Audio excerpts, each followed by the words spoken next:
ng mga pagkain. Kahit dito Spaghetti ah. Ay, mura lang naman.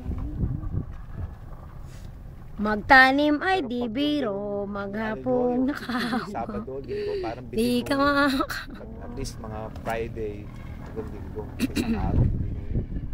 Tagal nyo na. Oo nga, destino lang naman ako noon. Last October lang naman noon. Kaya nag-a-adjust pa rin ako.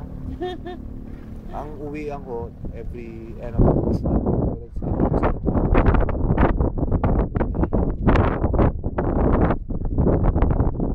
Siya ang tagahatid doon, oh. Kevin ang taga. Saan doon? Bali, ano kami, St. Ignatius. Unang-una ko eh. Bali, actually na ano eh, sir. Kakaliwa ko kayo. Number 6, 3rd Street 2 kami. Ay, di ba tayo St. Ignatius yung malapit sa work natin? Tapat lang sa trading yun eh. Kaya Dapat lang yun. Kasama kayo ng tatay sa trabaho. Pinasok ko ng driver yan. At yung isang kapatid pinasok ko sa sales. trabaho sa baba. Kaya, Sa Libis? masama loob ng sa akin dahil Sa trading. siyempre, tiwala na. Tapos ang dami kong pinasok. Tinanggap sa ko. Libis Tapos nga lang. iiwan ko siya. Kaya ang laking issue ng pag-alis ko. Buti, hindi aalisin tatay siya. Hindi naman. So, unfair na. Maayos naman sila magtrabaho.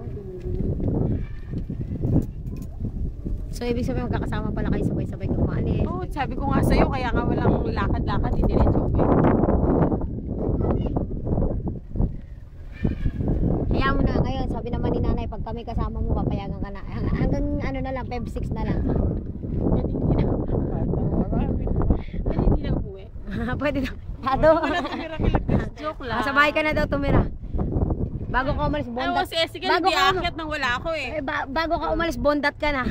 Sa dami ng kinain mo. Sila lola, maya-maya nagluluto. Alam mo, kumain itong magkakaibigan na to. Baka kamayan talaga, grabe.